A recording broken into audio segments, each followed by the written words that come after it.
This is by far the most difficult post I've ever had to write, and I can't even express the feelings going through me right now. I have been with my wife for 12 years now, married for 7. The first 10 years were fantastic. We've built an amazing relationship, traveled the world, and created what I thought was an unbreakable bond of love, but I'm afraid I was wrong and it's absolutely killing me. 8 years ago she started working with this guy, we'll call him A. Never any issues or suspicious behavior. In fact, we become great friends with A and his longtime girlfriend J. Over the years we'd hang out quite a bit, go over for BBQs and holidays, and everything was good. About 2 years ago though, my wife's relationship with A changed dramatically, and I started logging and documenting every bit of activity between them that I noticed, as well as first-hand accounts I witnessed. Here's my 2-year log. April 2021. Up until this month I was consistently going to softball every week with my wife to watch A and his team play. One week, I was tired and didn't want to attend. I offered to be a DD and dropped my wife off. They all went out afterwards, and at 1:30 a.m., I had still not heard from her. I called at 1:45 a.m. and she said they were at a local bar, so I headed that way. I sat out front at 2 a.m. and the bar was closed, but my wife was nowhere to be found and didn't answer my calls. 10 minutes later at 2:10 a.m. she texted me. She was in A's car talking to him. I took her home at 2:15 when she finally got out. I didn't think anything of this occurrence because she had never given me reason to mistrust her. She said he was going through some difficult things and she was being a listening ear for him. The following week she asked me not to come to softball anymore. I was baffled because in our 10+ years together, she had never asked me not to be somewhere. We've always been close and she had enjoyed my company. Now she doesn't want me there anymore? Her explanation was, I just want some me time with my coworkers. This would mark the first of 12 times she would ask me not to come somewhere over the next 14 months, each time progressively getting more aggressive. A is the only common denominator present in those 12 occurrences. Wife starts a rigorous weight loss regimen. Proceeds to lose 50 pounds through the year. May through June 2021. Remainder of softball season she requests I don't join her anymore. Her and A go out after softball and stay out until after midnight at the least each time. Unknown which weekend it occurred, but J, A's girlfriend of 12 years, leaves town for a weekend to go see family. My wife spends the entire Saturday I'm at work, from 9 a.m. to 6 p.m. at A's house alone with him, watching movies. She claims he needed her help taking care of his dog. July 2021. J leaves town another weekend this month. Again, my wife spends every minute I'm at work with him. Again, saying he needed her help with the dog. That Saturday evening we had plans to take our dog to the park. Wife changed her mind and decided to go with Ed to take his dog to the park instead. July 26th. Wife and A start their snap streak on Snapchat. They begin to snap each other obsessively every day from this point on. This becomes the only form of communications they've used to this day. August through October 2021.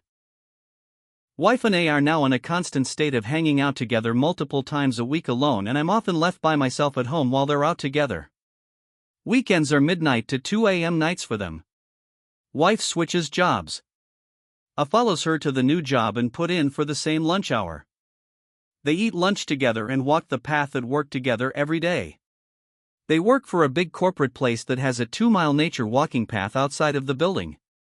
September 4th, the park incident. I'm going an hour out of town to attend a going away party for a friend.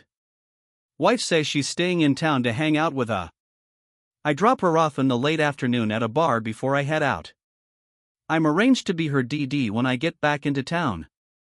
The following timeline and events occur.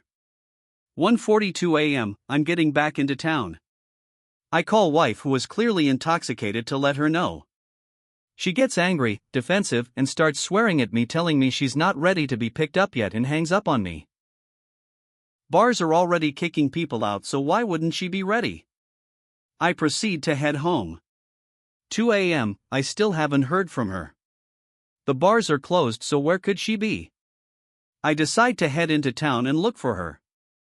We have our phones tracked, so I pull up the app and she's disabled her location. 2:10 a.m., I try to call. No answer. 2:15 a.m., I try to call again. No answer. 2:20 a.m., I call again, she answers and says they're at a local park and to come get them. 2:25 a.m. I get to the park and look all over but can't find them. I call her again and they come up from down by the creek in the pitch black. Her earring fell off down there and they're looking for it. What are they doing down by the creek in the pitch black at 2:30 in the morning, and how did her earring just fall off? 2:45 a.m., we just dropped A off. On our way home, wife tells me she doesn't want A to marry J anymore. This is after a couple years of talking to J about marrying A and how excited she was for them to eventually get engaged. November through December 2021. Wife approaches me about going skiing with A. This is a hobby she's never before expressed interest in before. They take a few trips through the season from open to close, often going out afterwards. January 2022. Wife has a medical issue that is going to require an MRI and she has to have a driver due to being on narcotics for her appointment.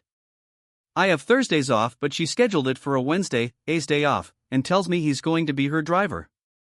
I object to this and tell her I'll switch my days off that week and be her ride. This is a sensitive medical issue and being her husband, I should be there for her. She gets angry, tells me she doesn't want me to be her driver and that A is going to do it. Not only does he take her to her appointment at 8 a.m. but proceeds to stay at our house alone with her all day and leaves right before I get off work. Why didn't she schedule for my day off instead of his? March through June 2022. Softball season resumes, and like the previous year, I'm disinvited. Midnight to 2 a.m. nights are normal again. On weeks that I'm working until 7, her and A will come back to our house and hang out before softball starts. On weeks I'm off at 5, they go to a bar or straight to the fields after work. I got off early on a late week and surprised them at the house. They were eating dinner together. June 24th, the fallout incident. I'm out at a bar with a couple friends. Wife is having dinner at a restaurant across the street with A and didn't want me to join. She texts me and asks if her and A can come up and join for a quick beer before they move on to the next bar. They arrive and as they're getting ready to leave I insist on joining them. She doesn't want me to, we butt heads a little but gives in and says yes. While at the next bar, we're talking about football versus soccer and wife asks A if he's ever been to an NFL game. He says no and she responds with, "I'm going to take to a game one day, love." I immediately catch that and asked if she just called him love. She appears shocked at first, assuming she just realized she accidentally did that, and responds with, "Yes, I call everyone love." Spoiler alert, she doesn't. After that happened, A stopped talking to me so I walked about 4 feet to the bar to talk with the bartender who we're friends with. I see A and wife whispering to each other. A gets up to go to the restroom and wife says she's going to use the restroom as well. Suspicious of this, I stand in eye view of the restrooms upstairs. I witness it come out of the men's room and instead of coming back, he stands behind a wall next to the restrooms and waits for my wife. She comes out and they walk together behind a wall out of sight from the bar. After about 2 minutes of waiting for them, I'm overloaded with anxiety so I start to march up there and confront them when it comes around the corner, storms down the ramp looking angry and glares at me while he walks past. Wife is around the corner crying. I asked her what was wrong and she says, "Nothing, A is just an asshole." At this point I've had enough, I've seen enough, and I'm confident there's a relationship going on so I call her out on it and demand answers. We sit in her car for 4 hours discussing everything. She gives me mixed responses, changes her answers, and stands firm that there was never anything happening. July through December 2022. She abruptly stops hanging out with us except for lunches at work following the fallout. We go on my birthday trip to Denver in July. Less than 30 minutes after checking into the hotel after a 6-hour drive she confronts me about how hurt she is. I don't believe her about her relationship with A and guilt trips me over her depression she's feeling about it. I'm given an ultimatum to either believe her or pack back up and go home. Despite not hanging out, she still snaps him and to this day they haven't missed a day since November 2021. November she approaches me about how she misses A and wants to hang out with him again. I oblige knowing I'm likely filing for divorce anyways. Things start to pick up exactly as they were beforehand. Slowly, with more obsessive Snapchatting, then back to hanging out off and on. Wife: A, myself and a friend go out after a going away party. At 11:30 p.m. wife starts getting affectionate with me. A turns red with anger, tapping the table and watching a sports game on the TV. When my wife asks him what's wrong, he responds in an agitated nothing, I'm fine. He then proceeds to stand up and leave. We explain we just cashed out and that we'll walk together back to the cars, in which responds, again aggressively, no thank you, I don't want to intrude on you guys, while looking right at my wife and I. January 2023. We take a vacation to Australia and New Zealand. During this trip, wife Snapchats A every single day from the moment he wakes up back home until midnight to 1 a.m. home time. It's so obsessive she's doing it while we're out on excursions and supposed to be experiencing this country together. During this trip, I notice she's hiding his snaps from me. When I'm sitting next to her with her phone in eye shot, I'll watch her open up everyone's snaps except for A's. She'll leave that unopened, and within a few minutes each time she'll either ask me to go get a drink or something to leave the table, or she'll go use the restroom. As soon as I leave the table, she picks up her phone and opens his snaps. Suspicious that she was hiding these from me, I tested my theory during one of our sea days. I noticed she didn't open up his snap, and sure enough, a couple minutes later she asks me to go get her a drink. I oblige as the bar is only a few feet away. As soon as I get over to the bar, I notice her pick up her phone, so I bolt right back to the table and she has Snapchat opened and her finger is on its way to clicking on A's snap. She notices me back last second, stops, closes the app and waits for me to leave again. I take a quick drink and go back to the bar. This time, she looks over her shoulder twice to make sure I'm not coming back before she opens it up again. The following day we're on a bus and I witness her get a paragraph-long message from A. Before she responded to him, she exited the conversation, which deletes his message, then went back into it to respond. I confronted her about this situation, in which she calmly responded that she didn't realize she was hiding them from me and reassured there was nothing going on. These were voluntary actions she had to take. You can't accidentally do that. We're on the other side of the planet and I can't just jump off a ship, so I play dumb and move on from it. 2 days later we're at a trivia night on the ship. This is the night she has been the most intoxicated and she wasn't being as careful hiding his snaps. I look over and read the following exchange. Wife: I don't want to hear another sob story from you. A sends a snap back that's top to bottom covered in text, in which she immediately closes it without reading. Wife: I told you already, I've made my decision. We're boarding the plane in Auckland to head home. As we're buckling in for takeoff, I notice he sends her a couple paragraphs worth of text on Snapchat. It's 2 a.m. at home at this time, so I confront her and ask her why he's texting her so late. She gets upset and says he's just saying good night and wishing us a safe flight. We proceed to get into an argument. I bring up the aforementioned conversation I oversaw, in which she appeared shocked that I saw that and couldn't provide an explanation. She says she doesn't remember what that was about. I takes a PTO day at work to go skiing with my wife the second day we're back, Friday, despite them both having Saturday and Sunday off. In our first 2 days back, they spend a day and a half together.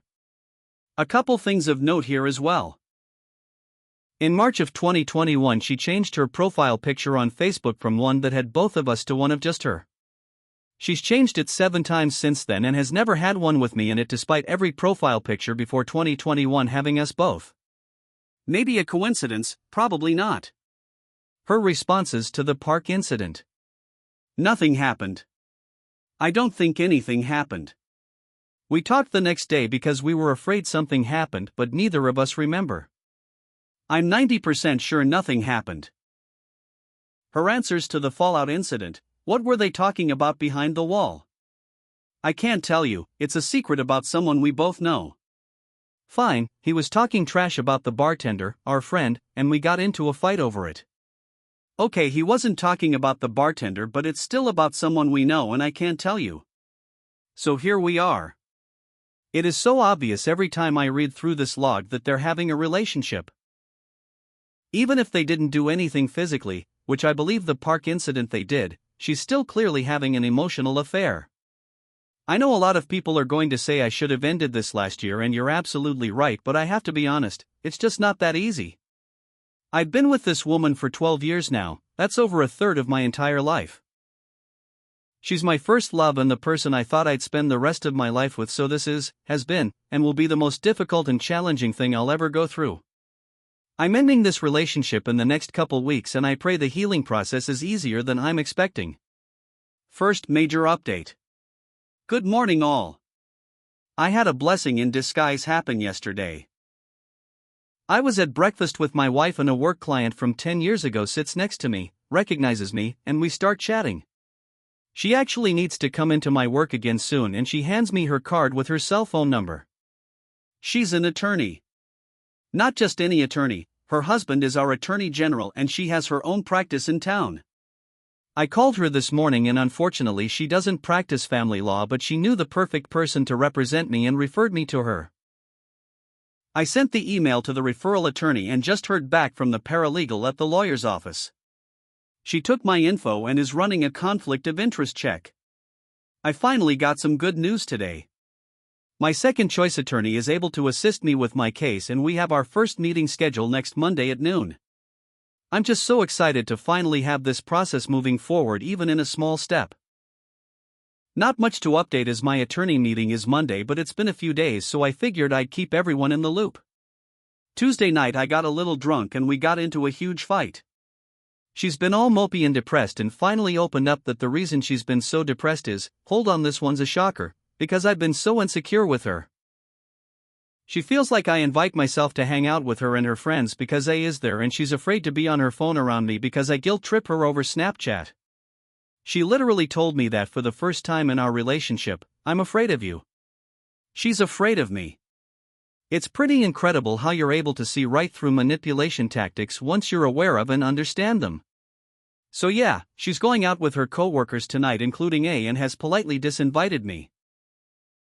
I'm actually happy about it because it's making it easier to emotionally detach, and for the first time I'm actually looking forward to D-Day instead of dreading it. Also, I got a hold of her phone and found their snap streak is actually at 585 days, which dates exactly to July 26, 2021. 2 days before my birthday and a week before the park incident. Thought that was pretty interesting. One more thing. I'm focusing on myself this year after this is over and started with scheduling a LASIK consultation. I've always wanted to get it done, but my wife would never let me because contacts were way cheaper, so I'm getting it done. Okay, this going to be a big one. Key situation happened Friday night in which my wife came home from a night out at 2:40 a.m. with a male coworker dropping her off. I left the house and canceled our day together we had planned Saturday. We've since reconciled, and by that I mean I told her what she wanted to hear to get us back on a civil page. Trying really hard not to blow this up until I was able to speak with my attorney. I just got done with my appointment with my attorney and it went really well. Definitely learned some valuable things and have a solid game plan moving forward. It's going to be a couple quiet weeks for the time being as she's drawing up all the documents to serve. I mentioned my wife is going on a small trip the weekend of the 17th through 20th, and that's when we're going to capitalize. Because my wife has a history of mental health and self-harm as well as the "I'm afraid of you" comment, we've decided that while she's away on her trip, I'll begin moving my things over to my parents. When she gets back, we'll leave the documents on the counter with myself already removed from the dwelling. This way, she's unable to manipulate a situation that could put me in the crosshairs of a domestic abuse case. If she was away and I was already gone when she got home, no situation like that could transpire. So yeah, D-Day will officially be Monday, March 20th when she flies home. Slight change of plans, and mostly because I have too big of a heart. I forgot that my wife isn't flying directly back from her trip. She's flying into Denver, then has a significant car ride home and won't get back until 3:30 a.m. after traveling for 13 hours. Not saying she doesn't deserve it, but I don't want her to come home to an absent husband and divorce papers after that. I have the day off 2 days after she gets home, which is Thursday the 23rd. My new game plan is to move my stuff out while she's at work that day. I'm then going to serve her the papers in a public setting, but not alone. Nope, I want A to be there as a witness. I'm going to listen to my lawyer and not ask either of them for the truth nor threaten blackmail. I'm just going to sit down with both of them, read off my 2-year log of evidence and slide her the papers. I'll give her the option to either sign the complaint then and there or I'll reserve them to her at work in front of her coworkers.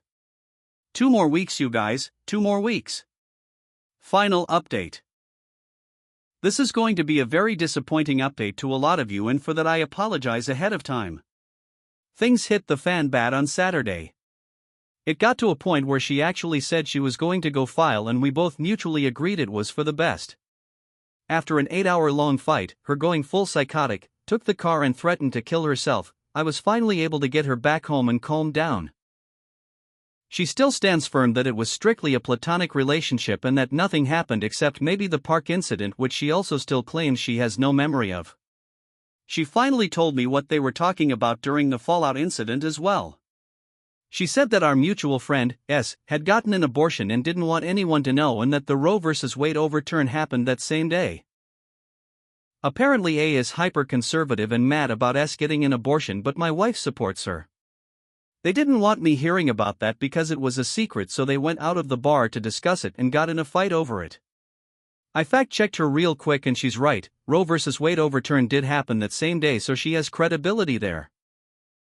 Now I'm not necessarily buying into that story despite the timeline adding up, because number 1, she had immediately told me about another mutual friend's abortion 9 years ago that I'm way closer to than S, so why would she not tell me about this one despite our marriage on the line? And number 2, last June when the fallout happened, I have a hard time believing she wouldn't tell me about S's abortion to save our marriage. We also barely knew S at that point. She was a new coworker that we had hung out with a couple times at that point, so why was her secret so important? That's what makes me think this is a cleverly crafted story that she's had almost a year to come up with. That being said, at the end of it all, and for the sake of the 12 years we've spent building a life together, I've given her one opportunity to reconcile. I established firm boundaries and she said she's going to respect those boundaries. No more Snapchat, no more friendship with A. I told her if she breaks this boundaries or if I find out that she's lied to me about anything, I'm going to continue the filing. If anything changes or I do end up filing, I'll create a new follow-up post. That being said, I do want to thank every one of you for the support and advice over the past month. I don't think anyone will realize how much it truly helped me take the necessary steps I needed to, and I'm hopeful that I can find happiness again, either by getting my old wife back or by moving on with my life. We'll see what happens, but until then, thank you all.